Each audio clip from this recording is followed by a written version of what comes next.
Hey, soldiers, if you or I had just done what Elizabeth Holmes has done, what do you think would happen to us? Let's get into it. Now, you know, Elizabeth Holmes is the former CEO, and she's also the founder of disgraced Theranos. It was a pharmaceutical company.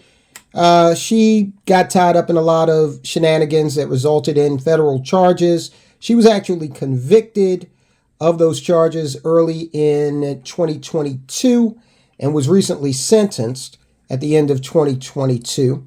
But look what she's just done. Now, Sam Bankman-Fried, listen, I know you watch the channel. I know you're out there.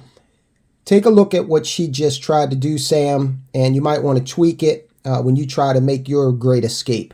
Elizabeth Holmes tried to flee the country after her conviction. This is according to federal prosecutors. Disgraced Theranos founder Elizabeth Holmes attempted to flee the United States after her January 2022 fraud conviction. Now, the prosecutors have come out and they have put forth this notion in a new filing. Of course, she was convicted of 3 felony counts of wire fraud and 1 count of conspiracy to commit wire fraud. Those charges sprang from her misleading of investors in the startup company Theranos' blood testing technology. Her conviction capped her stunning downfall from darling of the media and powerful individuals to prison-bound felon. So again, we see the media propping up one of these individuals not doing their job, which is speaking truth to power, investigating issues, being that fourth column that is supposed to be the voice of the, looking out for the people, that arm of the society that is peeping under the covers to see, hey, what's going on? No, they are pumping these people up for advertising dollars and just to be in the same cocktail party a lot of times, okay?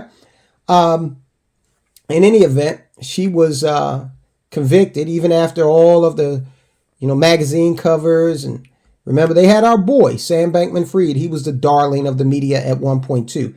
So was Bernie Madoff, okay? In November, a federal judge sentenced Holmes to just over 11 years in prison, but she's not behind bars yet. Now, okay, let's take it frame by frame here. Let's say we go into a courtroom. We don't have all the friends. We don't have all of the money, and we get convicted. Well, there's a good chance we're going to prison that day, okay? Not even going to get a chance to kiss your boo thing goodbye before the bailiff leads you off to the back, got you all handcuffed and trussed up, and that's it, right? Shouldn't justice be equal? But hey, look, money talks, right? The judge ordered her to surrender herself to prison on April 27th of 2023. Now, the judge did this because it was, designed to give her some time to deliver her second child. She is pregnant as of today, January 21st, 2023. And so they tried to throw her a bone. Again, ladies, you're out there and ask yourself, if I were pregnant and convicted of these charges in a federal court, what would the court system say to me? They'd say, we have a maternity ward inside the prison, and you'll be fine. That's what they would have said. That would have been no excuse for most Americans. Now, her lawyers have asked the judge to let her remain free while her conviction appeal is adjudicated. Here we go. Here's another one. All right. So how many defendants are able to remain free during their appeal? Now, let's look at it based on socioeconomic class. I don't know the exact number, but just speaking anecdotally, I don't think it's a lot. All right. If you, again, looking at the society based on, net worth, income, asset, and that sort of thing, and network, not just net worth, network. In addition, okay, she's gotten all of this. She's gotten the ability to stay her butt out of prison until she has her baby. She's asking for them to keep her out of prison until the appeal goes through.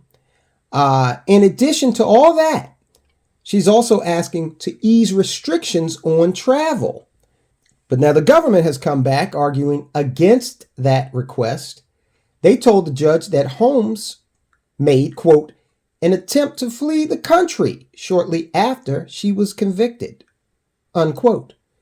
The government became aware on January 23rd, 2022, that defendant Holmes booked an international flight to Mexico, departing on January 26th, 2022, without a scheduled return trip. Only after the government raised this unauthorized flight with defense counsel was the trip canceled. Now look, let me concentrate on this one for a second. If you got convicted and were lucky enough to remain outside of prison in the span of time between your conviction and your, you starting your sentence, your sentencing and the point where you started your sentence, for whatever reason, her reason is pregnancy. If you were lucky enough to have that time frame where you weren't in prison, you've been convicted, you've been sentenced. You're just not in prison yet until this other thing happens, in her case, having the baby. And you and the authorities figure out that you have booked a flight, a one-way flight. It doesn't even have to be to Mexico. I'm here in Maryland. If I did that, if I booked a one-way flight to West Virginia, you can bet that the authorities would be kicking my door in. They probably would shoot my dog and drag me out of here and throw me in a cell. Say, hey, look, he tried to flee. But she booked a one-way flight to Mexico. And the government turns around and just files a brief. Say, hey, look, she tried to do this. And they've obviously known about it for some time. Why wasn't this information used to say, hey, judge, check this out.